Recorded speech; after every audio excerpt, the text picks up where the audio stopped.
Ya, wai si le vi inga ma le wha manu, ma le wha tai le tua e ne fiafi.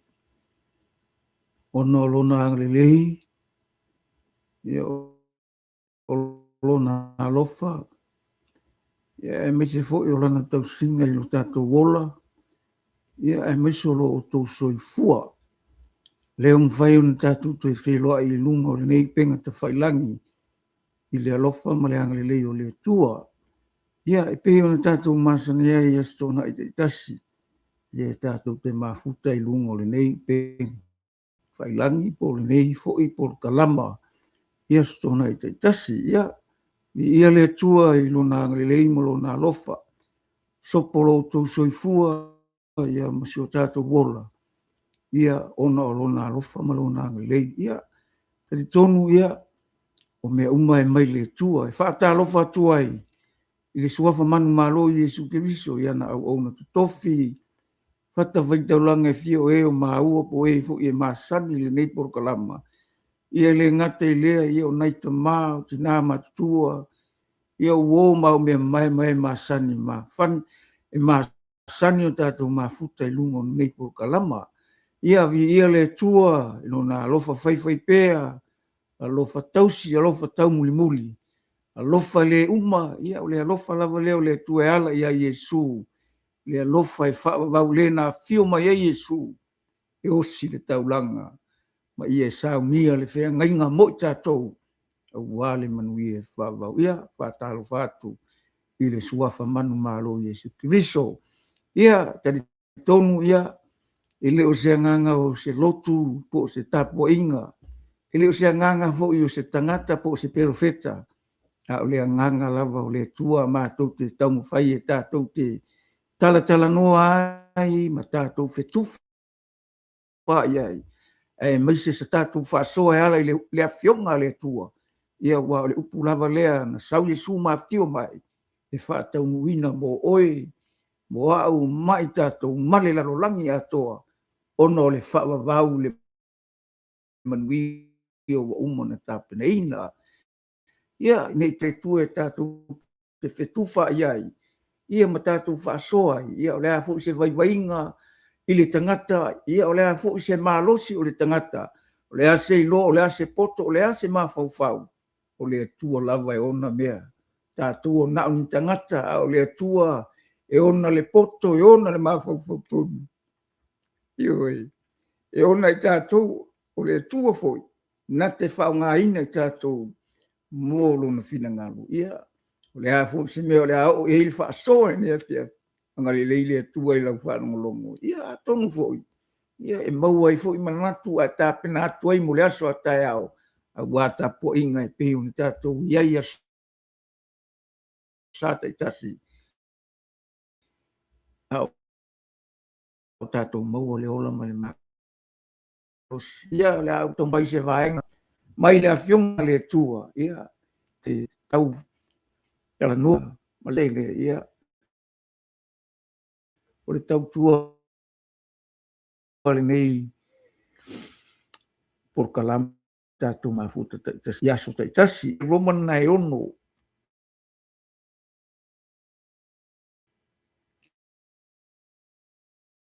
a le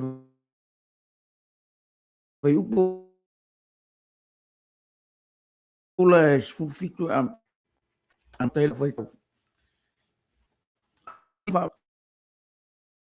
e faaoao o le mataupu na tuuina atu iā te outou ua tuusaunua feagasala ua fai ma auauna le amiutonu o upu o tagata o te fai atu ai nei ona o le vaivai o outou tino ua faapei ona outou tuuina atu outou tino e fai ma auauna le ami o le aga ma le ula vale e ula vale ai ia faapea foi ono tuuina atu i ule faapaiaina ala pea outou mamai nei ona po auā o le uiʻuga o ia mea o le oti lea a o lenei ua tuusaunoa outou nai le agasala ma ua fai ma auauna le atua ua ia te outou nia outou fua e o'o ai le faapaiaina o lonuiga foʻi o le ola e faavavau ua o le vavau o le mea fuaina fua mai lea e le atua i lo tatou ali'i o Iesu Keriso ia o le faitauna mo i tatou lenei afiafi ae o le tāua o lenei faasoa o lenei afiafi ia fai mai le faiupu lanā i sefuluiva e maua ai se faala ai au po se faamalosi foʻi ia o se faaupegāina hoi o tatou i manatu mai le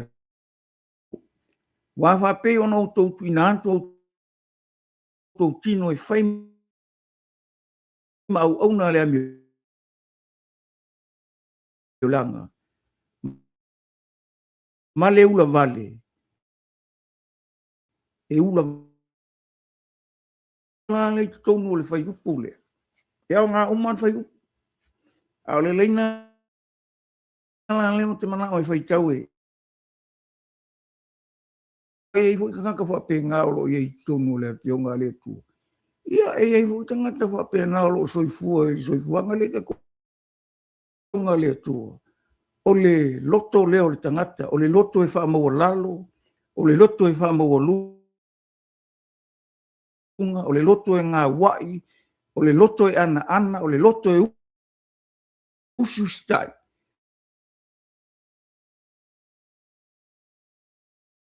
Kaunga ko iai, a o le a fōi, ai ngā loto i tauna, patu, se poto i whaasoa i, a o le anganga o le tualanga o le upu a paulo, e leo le poto i upu ne i whaalea o ngā le sa tauro, a o le anganga o le tua, na te fo ina mai a te i mātou, le upu e a o mai, ele o le poko la le la ni nei, a o le anganga o le tua, na te whai, ma wha manaki a te tatou, i me ka ko i kau kakala, ma tatou wola ai, tusa, li fo iei o langona ma lo manatu, yo manatu o iei whaalea nganga, ilo na whaonga ina. Ia malona le whaonga ina. Pēne whai. Wā whaapei ona o tōtu inatu o tō tino e whaima au nā lea mi o leanga. Ma leu nā lea mi o leanga. Ma leu la vale, e ula vale ai. O le whasili ka ua ana le la wakua. O le ale mea leinga ula vale le tangata, o le ale mea leinga lea mana ia le tangata, o le ale mea leinga te enga le tangata. Le fina ngalo le tua. O le upu le ula vale, ia. E re o se, e ka ua le upu. Anga e le mea ka o le ula vale au ngā. A e fo le mea ka o le ula vale, e le au ngā. Langa e wha maungia i kongor kuspa ia. E iei ka ngaka e malo, losi ka ngaka kokoa ka ngaka, ai pala ai. Ai fefefe. Ioi. E iei ka ngaka nai kongo le fionga le tua, ua makua i ka umai ai le fionga le tua, le makua pala ai a, malea makua fefe. Ale mena le whai mai ei, tui na ato tau tino e whai ma au na lea miole. Lea miole, ma le ula vale, ula longa wingala, a kako whai anangi me me tusa, male fina ngano le tu kako whai le kui ngangamo le kingo maka au kako songa whai no se mea. Wingala le ula vale na lea, e le tusa, male fina ngano le tu. Alai whai mai le lenga ngai la loifo, ia whapei ona tu ina atu nei o tau tino e whai mau au na lea mi tonu. E i uri whapai e ina longa winga, a whai o ke ula vale e kusa, ma lo ule usitai, ma lo ule whalongo, ma lo ule ngā wai, ma lo ule ana i la fionga le tu longa winga, o ke ula vale la. E ula vale longa winga, o ke le popole, o ke le kea, e lea manga i e au, le fina ngalo le ku asia. E ula vale ai.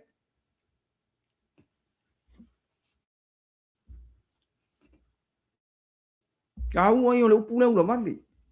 Ioi. Ka kono le nenga le keno ka ngakor kuspa ia. Ia o le unkwa i urawa vale ya. Ai ui fea. Ai ui fea le ula vale so mawhai. Le ula vale wha ama walunga, le ula vale wha sausili, le ula vale fia koa, le ula vale. Ia koe ngā mea whapenga. O le fea i ai le ula vale, a le loka le whale pui pui, a le ngā, ia ka umai ia. Wa vesea le ola. So mawhai. Ai sea. E le o iai lea, le mele whai mai mai. Wha pei ona tu inatu nei o tau tino e whai ma au na lea mitong. E hiu i le wha pai. E ke ola mamā no, e ke ola i le ami o tongo ne tu, o le me maua. E ke ola pa ia. E ke ola mamā. Ke ola file mu, ke ola sa loko. Ke le ngā o ia, aisa. Leanga lai wha tonu oe, leanga lai ake oe le upu. Ula ia ke oe le nganga o le tu e ke iloa ma fau tonu i pio le upua paulo ia ki mo ke oa. O le nganga e ma fau tonu i le koe fefe ai a. Ai ma fau tonu ai, whau kouka ai. Ka ko ke iloa ai le mea ka ke whai e kusa ma le fina ngalo le tu. Ia o ngā le upu ula vale. Kua o ngā, aisea. Langa o se me kau ia kako, e le leina lo kako ura vale le fina ngalo le tua. E le anga lo kako ura vale malo vale, ioi. Wa langa o le mea le ku. Wa kako wawa ai le mea ku. Ke le o kangaka e pule, fasioka ngaka. nga oi o me va penga o me ko nga ula vale nga le fai me kus padia fa mai o le ami o le nga male ula vale e ula vale ai nga wi e ula vale le ai maso ngai unga le fa tele e tue langa upu kele e tue lo nga nga fa tele tue lo na fa manda tu asia langa fa o ke so nga ula vale le o langa man so i fonga wola e vale e vale e vale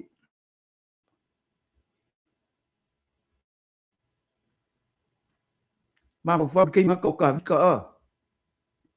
a ko ia kala ya ka vika a e sa mua Samuel maka o su fikua e fai kal fa u ngai fa to ngai fa ma ngai e o menga fa se furu aso alanga le ta malo le ko dia ka e le ai ma se se ka para ai uma ka e o le ku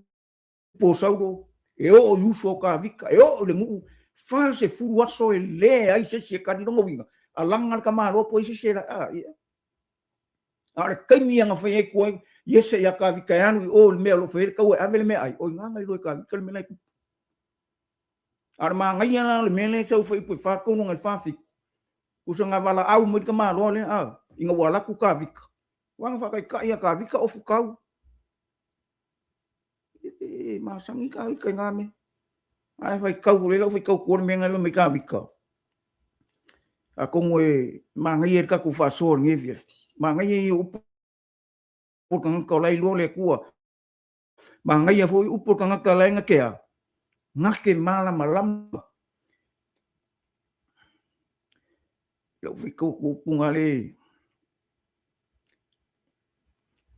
pa mer kana ka maro ka vi e lo ai fo ele nei fa tonga uma ele fa o inga kanga ke over se pelu ma se kao o wa lo ya i over le kaua na te tau tu ina mai o to yo ma to lima lo ngi ele o le kao ma le pelu ai mai na kana ka maro le no ko me kaua kwai pa mer kana le o vai mai fi skia ya ka vi okay se uri e a ina o e sau ya ke ma to o nga fe ku nge filiskia ya ka vika yo nga ku o vai mai foi filiskia ya ka vika sau ya ke o ke fo ya ai lo tino i manu felei ma manu tata o mga faila nga fe ku ko o mga faila nga fa ai unga ya ka vika ale le ku pun me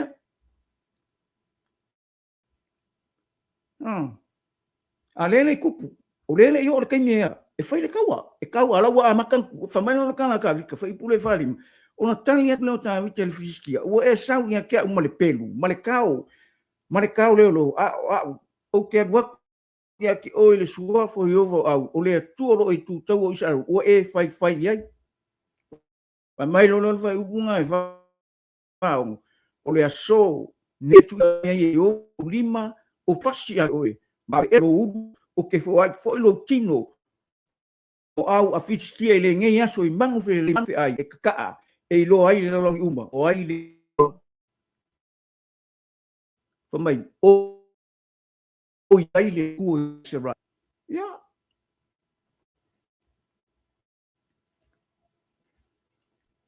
merkala ku o maua ka le ka yes e tu sa lo me luto e koa e le fefe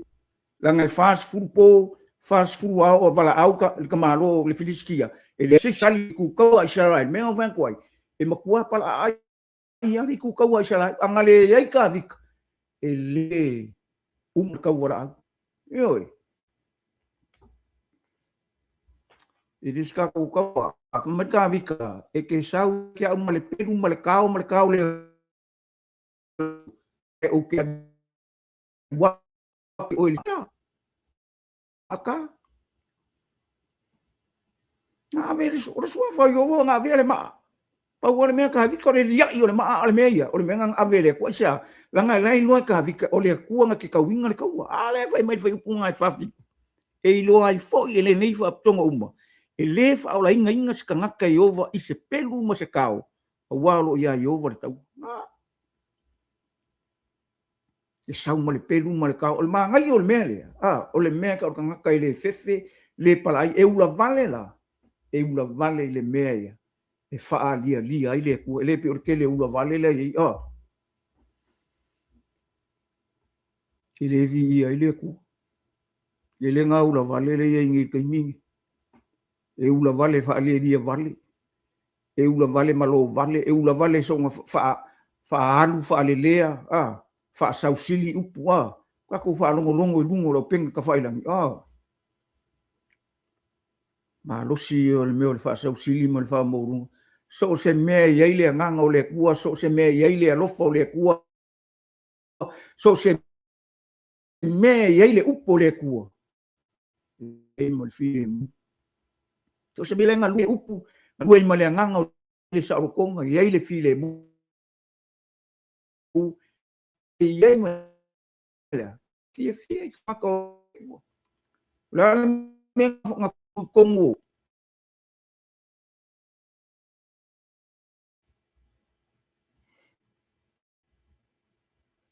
Na umalo.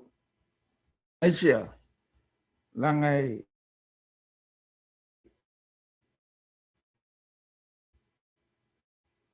iai le kua iai mangmalo, iai whanga o le tu iai mangmalo. E mea ke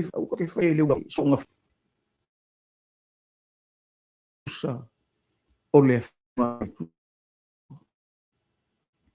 Rika o kia kusainga ka rika ngele, o se koa upu, se upu, na rafo, le kofi disikia, rafo iai, ia ka rika.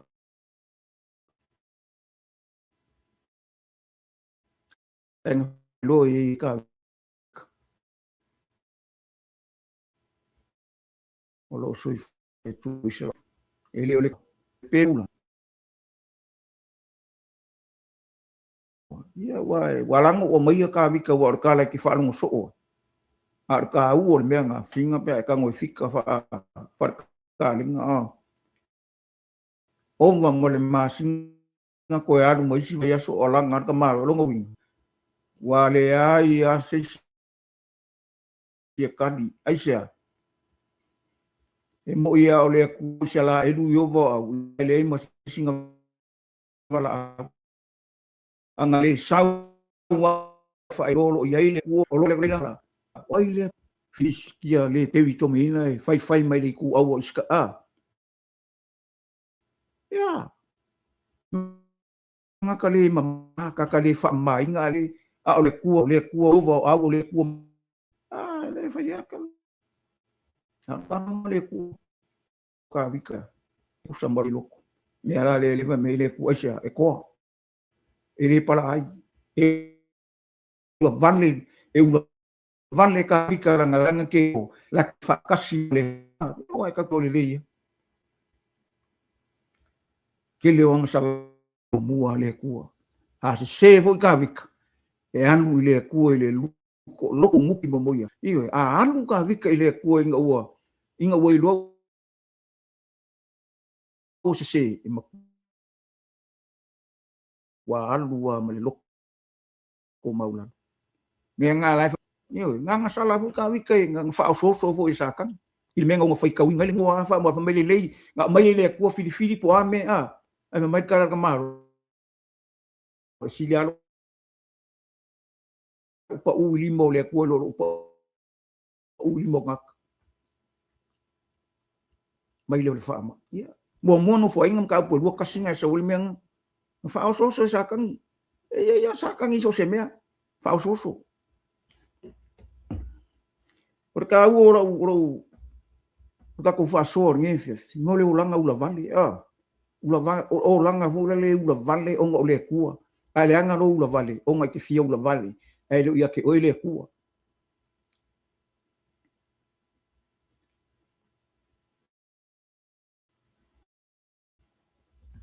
mai kala peke fai ka kua me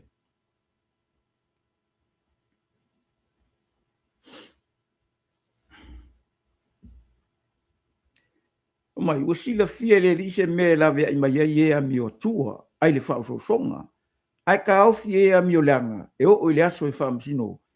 ina ia fa sala ina ila ai sili lama ila to o e muri atu la le tino i tu ina nau i le fia ula vale mana tau vaa ia li ma fa ma ua fa ma rosi ua fi na vale ma ua le fefe ona upuleanga ie ua mamanu a ngenu sili ona malos vale mana ele mo li mau lama se upuleanga e fa sala ia te ila tou i lumo le li a ula tou nei fa pe o me ola o tutu ma le leo ia se ma fa na faia ina ia pu e ma fasi matea la tou te fai me la tou te leilo e fano lava la tou do la tou lava le o le mangai o le mele ke vakua i nge fiafi me o le ula vale levo ko a mai e pe ke lui ai sili lava ila tou o e muli atu ila le tino li tu nyan mau i fia ula vale ale fe mai na kau fa kau va ia li pa manusa ni finga vale ma le fefe o le anga e lafu i mama ya nganga ka fa rongo e le i friskia ai ke lona tanga ka le o ko ke mi ki ma vo ka kala he vota ko he vota nga fingi o e ke fa ia vai le ava lo uso Filippo ngai ka ai me no yo nge kur for pui ai or ke mi no nga so fanga na si vai le no kama ke nge ro tia la le ma fai le ni o he moto le kama fingi po le a se me manga o ya la fai le so fanga ya kanga ku fa fingi fai kau kala long kama o musu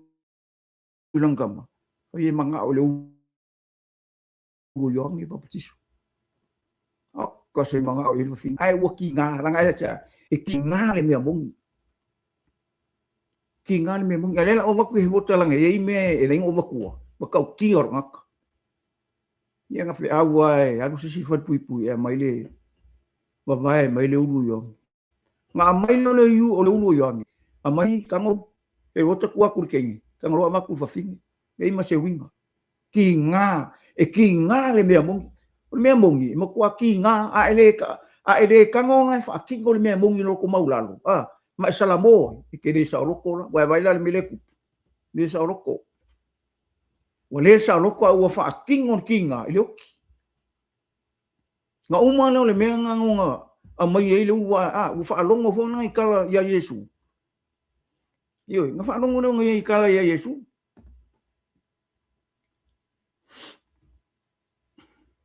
na sa le luka nga iva fa pu fiku iva ya ai fa longo fo na le ma tai o nga ru pe su fiku yo ma ngai o me nga kupu wa la inga o kalo ma ngai o me kupu ko i ura vale arka malo Bale fa mai oi foi la nga o fa rongo kala Yesu mai ko ku mai wangi ngo va ele u yo pe se kala ho le fa ir ka malo pe ka alo yolo ka ngak mane fa ka nga ingo so fu ka ngak yo wa o inga kupu ke mine o le mene kupu ke mingi ele va pe ave ma kupu o nga pule ele or ka ngak e pule ele to e nga ka o le ula vale mengar ngaka mo kualim ele maka ule ku mengar ngaka ile lole ku o le pule i mele pule kusa mal fina ngalo le tu ya fai kau na ile kusa man ku le mengale mata yo ngai lua fa pu le sa wele mengale fa penga ma fasioki uma ya kupulanga mai lua kausanga inga wo ko fo i ma ko ile fa ilo ele me le fa nga wo Yesu ka ukir ngaka Wonga fasioki ai e nga fa ngau mai le lua kausanga ke mi ya o sola ngau fa loele tu ya Josefa Mario e kupito ho le nga ruenga se fululua o le menga le ta punga e bur kusia ma ka yo le fa me pe kanga wonga le malo Yeremia ua kangi ya wewe rasela asia ua kangi ya wewe rasela makua o le perfekanga ala o le kaimi o Yeremia ya makua kaimi nga o levanga o mani soifu o rasela o nga langa fa nga o sia o le kaimi kongu le lenga kupo mele o kakale o he rota kaimi lenga fasioki ai e kupulanga le lua kausanga lenga fasioki le kaimi fa nga o Yesu nga o mai ma ko in fai lo po fele fa nga o yo Ale ma ngia fo nga me ka ko i ka ko ro le fiunga le tu man ko e la ngol o fa mang yang le ku ave ya Yosefa na le wingo la ka lo fa mang yang le tu ave ya Yosefa o Yosefa la o longa ki nga ra sela le mo le ile te nese ngai fa i va fa i pu lua ngai lua ngai ma ele me ngai fa le fa ka ku kangi ma sela ngole orang ba ka we kang ku orang fa mau ling ama yele mele ai nga fa ka mu u ke ka kale o ai sa ni mga ka malo e fo je si ku le mga ka malo e si ele mga ka malo e fa o we no ku yo mai na ke ngese le e fa i wa fa ka ku fa pule yo kon fa ka wa ko lu le menga linga fa mang yang ayo Yosefa famban o Yosefa o le lala au o ia fu o le lala au e fu tafa o le vai punga e se solo na lai lunga le pa fa tinga ina o ia e la to o e fana u la to fana atu ya te ia mai te ya te ia a o tu mau pe le malosi o lana au fana o na lima foi u fa malosia ia e au le malosi o Jakopo o lo tupu mai ai fo le leo ma moi o le ma leo Israel ya le tuo lo tama o so swani at oi o le ona le manosi malava nate fa manuia oe i manuia mai le langi i nga ma manuia mai melo loto o lo le lo e manuia o susu male manava manuia o lo tama o sili lava i manuia o lo o tupuanga o le tua o lava o maunga o le vavau e o pe lava i lunga o uro Yosefa mane tumuai o le na sili o na uso fa mai ka le fusi fai upunga le tau fai po 2 mai mai fa mai le kala le o manuia mai le langi lunga ma manuia mai le melo loto o lo ila lo o manuia o susu male manama ia o longo wingo fa ngau le ai ra sela le kupu men kan kale le sa wole mele ale na kangi na sela on nga fa nga ua le lo o le to bangalo asia e ka ko mo nga kale lo ngoro kala ka kia nga kangi he ta ia ma ko hoi le ngar wenga ngas furua nga nga fa ka mai le ekalesia yo a Yesu e o ya Jakopo mo fa sukia nga ona ile e ave ye pekeru ave lo se ya umman pasik se yo ye o ye lo nga ma ya se umman pasik ile yo nga lima ile ipa ilo nga lima ya pekeru ang ku nga ave pekeru e lok nga fai de ka fa ka wa nga le ekalesia ya fa sao nga mai ile o pekeru la ko ra ngeru kai mai sao ngia le tu ale fa merika ko fai ka ulinga ko fai ka o pekeru sao ngia le ku si la fie le li se me la ve me ye a mi o tu ai le fa so si la fie le ku me fa sao mai e o vo ya paulo mo si la ngai ko ngol fal pui ya pa wala me nga fai nga vi ima pes yo ai ru le mafu ya ru mafu ma kala ino no tang sao ngie le tu si la fie le li se me la ve inga mai e a mi o ku e ka ofi mai e ka ofi e a mi o langa o le aso fa msin ina ia fa ku me ai kom fai ka kaleo he rota ya o longa ura pe ura ya ma ke fa ka nga ai au ke sia ele yo a ki o nga ka kala u fa longa kala o le kia wa ku le inga le tu nga akiola nga ake ngu fe longa winga ya a ka ule akiola ye longa akiola e ilo so se kanga ka fa sa usili so kanga ka nga ke fia kofo ile ku sa ngi le e kanga ile ku e ko ua le ku se fai ma ku ko kele le au ke fiango nga ia fa e o ya yongi ya e o le fa nga ua sela pe nga kangi na sela ia e o le ekalesia Iesu e o ia Iakopo ioi le la o le kaimi kango le pa ilungo lima ma ke fas e o ia ngoki fa matu le au skolu en sa fa tau hua sa fa tau hua fina ngalo le tuasia ale fa meka ko me aka ko fa so nge fa me ale rumba ngai ungo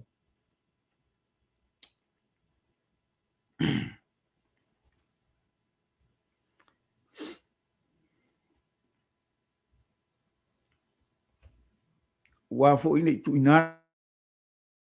tu tino le ang sala e fai mau penga le amio le ang ai o tu ina tu tino le atu e pe o e wola na e wot ia tu ina tu tino le tu e fai mau penga le amio tu yo o kingo le wa skolo sa fai mau penga le amio kongo Yesu la ko ke le kari fa ma tu o mo la ko e ya Paulo ele fe o Paulo fo le nga ka ula vale ai sa la ngai fa ka nga le ka le si fai ka u ka o po i ku se nga ruenga ia ma kana Yesu wa ai ku na mi wa sa wa mai ma ka ki avo me Paulo nga fai fa kai le tu le kai mi o le liu Paulo sa loko i kai fai ka we mo ka te fo ko nga sa o ye le loko i kai longa vinga sa fa sa wa ole awa le loko ole ka kongunga le loko ole mapo loko ale menga ku ele ku ya Yesu ya Paulo fa mai kana Yesu ingo fai mai Paulo le li la se me ke finga ngalo mai alu ke fai lo ke ole me ke fai fai lo leo Yesu ya ngangi alu fa mai ngangi le ai wo fa longo i menga fai ka le yo ka ka pai fa mai Yesu le alu o ia le o fitfidia e mo moli lo ngoi no es ele ko e fefe la Paulo ele ko e pala ai Paulo nga ula vale alu amel fina ngalo le tu asia lang mai Paulo wa bo le ko e ola yoi o le ola ai fa mai o le ola o ke ola ile lofa tu no le tu ongo Yesu ngai suia o ia nga suia Paulo o ia foi le fa mai kana Paulo o le ko e ola ke riso o ke mingi ke mi ka ko oi ka ko ka nga ka fa ola inga o ka ko fai maso Yesu o ka ko fa nga le nga pa ia o le nga pa ia na kai mingi ka ke ia ka ke ia fai lu umalava maso ina ia ia sia nga ola ia sia nga ka so swang ia inga ia mau le man bi fa va wa o ka fa nongo meng fai la ka nge yo he bot ma ka kia nga o me manga ia o le unga ngoi ma aki ola e mufi asia ki ola e mufi so se kangaka nga ke le lole kua so se kangaka ke fa ma walunga ingel finga ngalo le kua so se kangaka e fa ka ukala yola kangaka le kua e kau le kua asia ngol me ngai pule le kua ka ko wa vai me kupu ngai so fuang mai ngai la ke le oro mai mau ngai ka fa ngai ke le o me wa fa inga ke le oro so fu asia ongo le malosi ongo le o le poko fa ngai unga po ongo le fia pule ongo le makau ki o me lo kupu o ka wa ma no po i pule le se ma lo pule la langi sia langa fa kaya Amerika lo la ko wa leo inga sanga le mur la ai le fai Amerika ngala ku o so fai sa inga pe o so fai ma lo Rusia le ai le fai langa o lo o ia le kana tu spai ele i o kai o malo uma o Amerika le ku ngake le muman sa anga le Amerika ongo me kau mo makau kia foi o kai mi Amerika i ingei unga po le me ka ku kei loa le kele o mo o ka la linga ku ko fe vai inga la me le ku ka ese ko me linga ku ka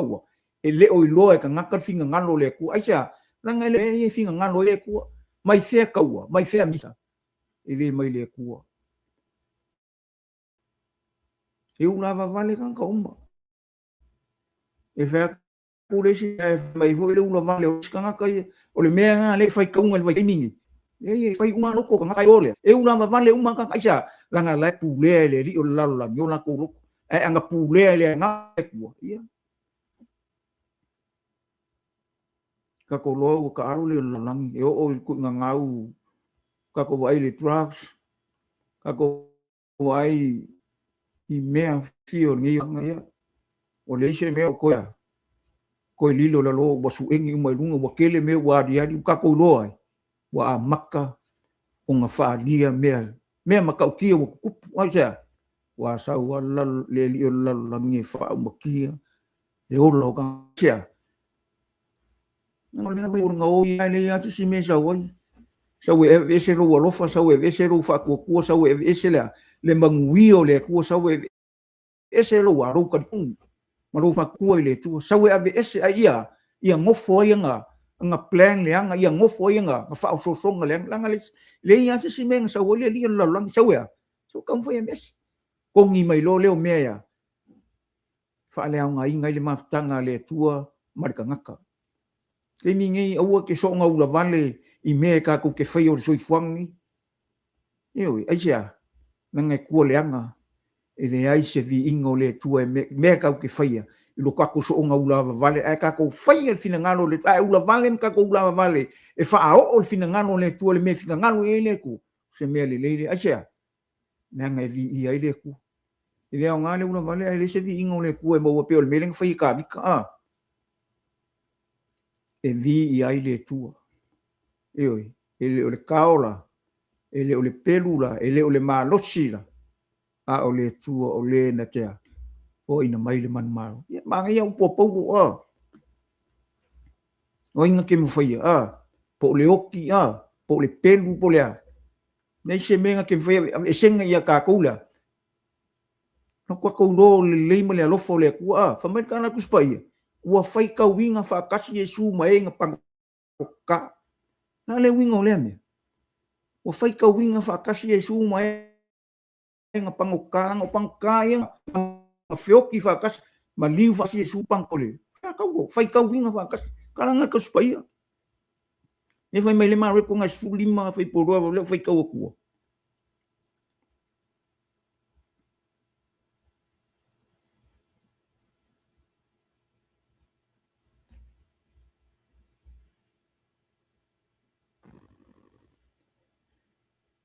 Mai, ua tusi e foi, tusi le mea na mauli ai, oia, o le tupo tangata i teia, wala tau whaasa tau ina whai whaatasi, ma ia tangata whao mea tō rua. O le tasi lona i tūtau matau, ma le tasi lona i tūtau ngā vale, tau mu le tusi o whapea, na whai tau ina o ia whaatasi ma pango tā. O la tau foi na ui ane, wala tau upuleangi a teia, ua lia o la tau whapea mai, we oe nā le peti le malumanu to e whaia i aso e tolu, nā whaau le oe i ate oe, malu ifo le sa tauru, whape fōi le au os taulang siri, whapetau emu nā tau whatas, a tō mana utusi upu, whapeane, na ia whaora ina nisi, tangata, na te len whaia ona whaola oe i ate. Kau kia upu rau whai lokua, nga ia whaola inga isi. Na ia whaola ina isi tangata, na te le mwhai ona whaola o ia ate. Kau kia, a e whikai upu ia, wa wha amu, a e whai, uso upu ia, wa upu ke te ea, a whai upu langa e hua vanua mai, na tau nuu oile tusi, ua whapea, na whai tau wino o ia whaatasi mpangka, mangkua kankang ia, kaka whaombea, kaka ulama vale, e ulama vale la uri ia, menga nga nenga whaasa kauro wakasi mai Yesu,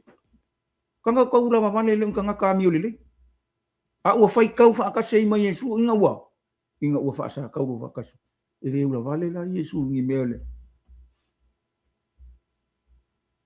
O Yesu ringo whaasa o mea kongwanga nga ringa, manga o yu kai e whasioki, manga o leo kusi upu mara whase, ika o ele maa kai e rua kopu, o konga wharesei o tusi upu tangata pepelo, o konga tusi upu wharesei o tangata pepelo, ave sa o ale upu, o konga kusi upu wharesei o ngaka pepelo,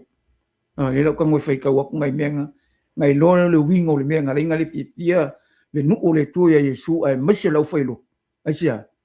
ele fo i le mea mo. Wha mai Yesu longa, loko kele, e leo se loko kele vole, wha kupu ingi nisa, ele se lo kele fo le fa ku poingi vesing ai ave sa o le upu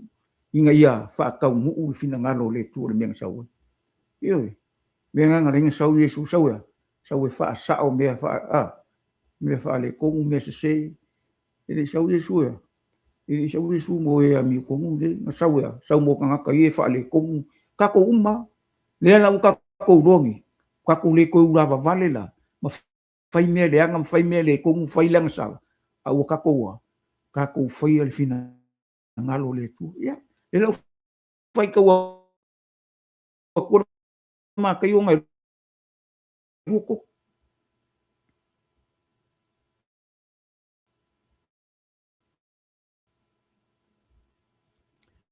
yo tangata pepelo wa ko pungi le malo le langi i tangata wa to te le wa tu yai o to va vao foi ye a u wa ku ye wa ya pa sa wa le mena fai lo Yesu ko pungi pungi le malo le langi ka wa ko ke le u wa ku ye ya ko ke le nga o fai lo ku ye ke mingi la ulo la le mo no kala ele ka kala le me sa ele ka kala le ami ko ele ka kala fai sa le fai leva me ku spai i fu ngor ka ngape ke wa wese ka ngaka male lo ku ne ai una nga ka fia wese fai la nga wenga asia ole au nga ke fai lo pe o me leva me su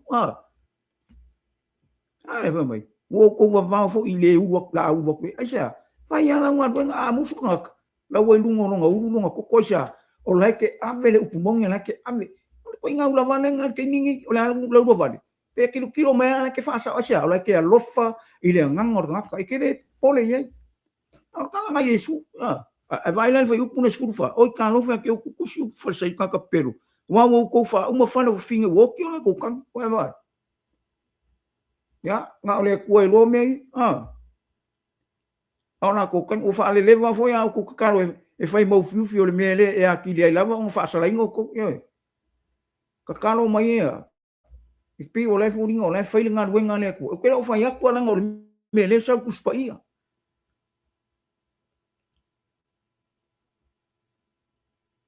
ia fai mai non fai pu le fu lima o ka lo fai ke ko ku si ku fa se ka pelo wa mo so sami man la le yo ko inga yo ko lo ku mai se kas mo fo yo ia o ko fai le o ia makanga ko ke kena o sili le ona ko ile anga ke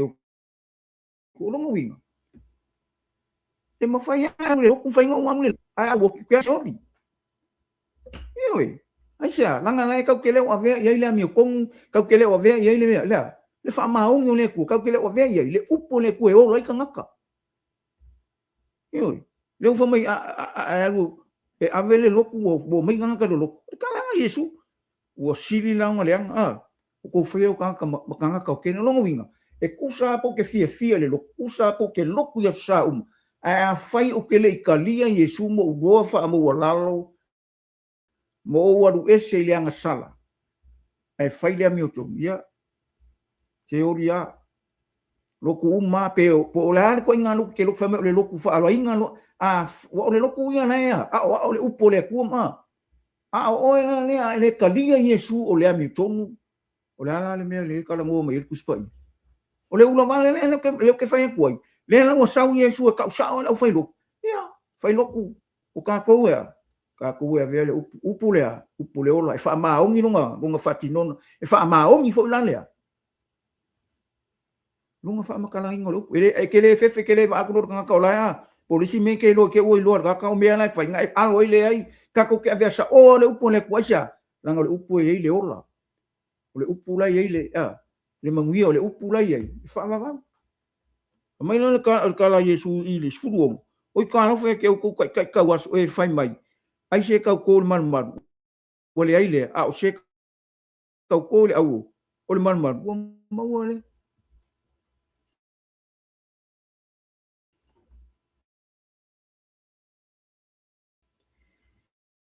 o o farsa ka ele o le au e langa pa ia le man wa le nga pa ia langa le o le ka ko le man o le le nga le ku ya Al mangai a wana yo fai upo lua ko le fai mai. Ela fai ko ko. O ko foi o to si upo francês tanga te pelo o ko va ku me se fu le mili. Male ane to man kumina. A mo tu e o to me si sili tu la fo. Male ane to male alof. Male fa mau e te tau pe ana fai nei me. O fo ku nga me. Ya. Ke le a me ala fai lo ko le e foi me le fai. Ele nga ole me se fu le mili. Ele nga o me nga lu ele nga wenga le ku ala. O le fa maoni male ami o tonu male alofa. Na le wingo nga me la nga lo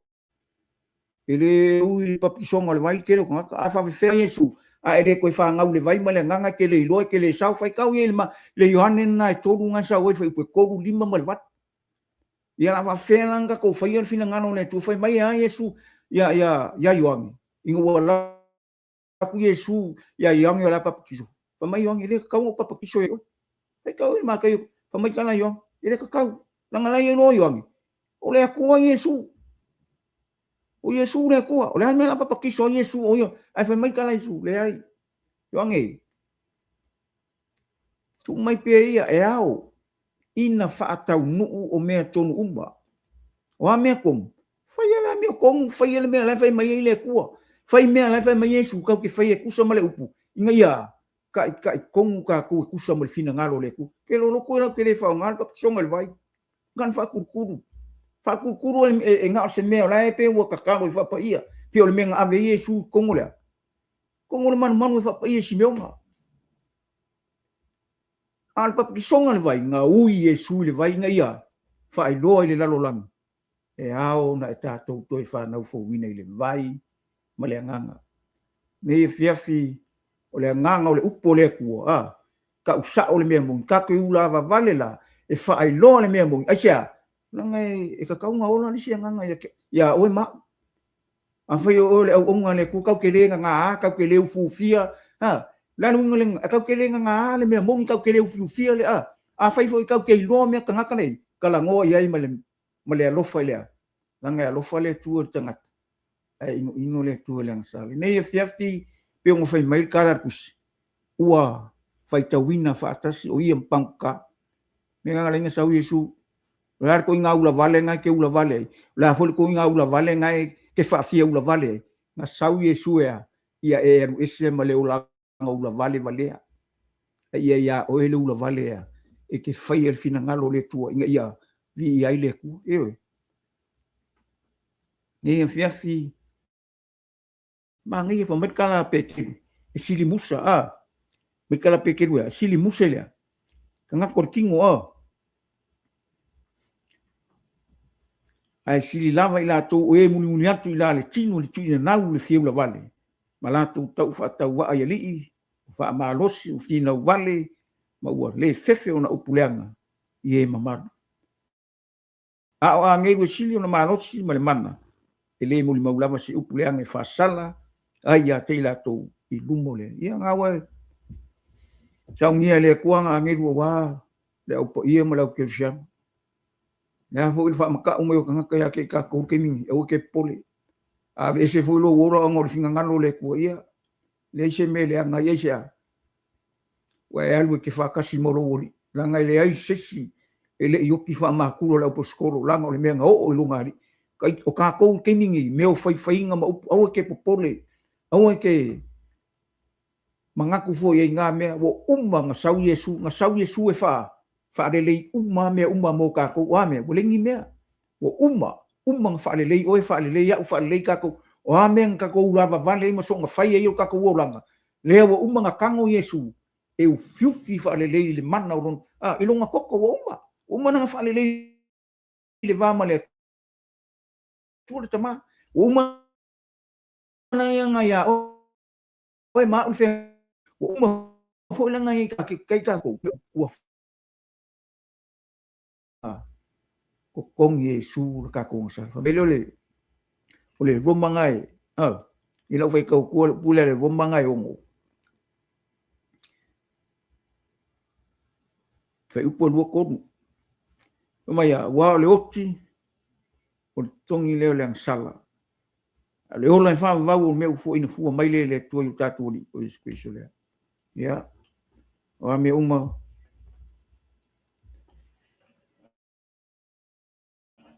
kong Yesu uma aule mea waso ko koyo ka ko woro mo ka ko soifua ka ko ora ngila la ro fa mai le tu pai ka ko uma fa malosi pai foi ka ko uma ka ngaka ya tala no ele lo futu no le tu pai foi ka ko mai la ko ke a vaku le mangui o le ku ye ro lai lo ko ngoa fa pui pui ya ngau ka ngaka ula va ale ala ya a foi loka oi il fa pui pui aku ia e fasalango ia e mangalo mai le a e mangalo mai na au e kalia Yesu e fai mali ma faro pe e ki kalia fo Yesu i lo ko fo mai ko e ke le ko e alu lai fa pui pui o ngana a fai e ke ona la langi ngai a ke le kalia Yesu e fai mali fa ia longa wi na fa kali mai fa pui pui o ngana o se o a ke mingi kanga ka ula vale fa ia finga ngalo le ko e alo fa le ko e fia le ko e fa maongi le ko e maka le ko o kanga ke lo le ko ala langa o tausia ia nge fiafi o ka ko fa soanga nge fiafi ia nga le mai le to le upu la vale o se upu o fai ka via fa ka se ka ko di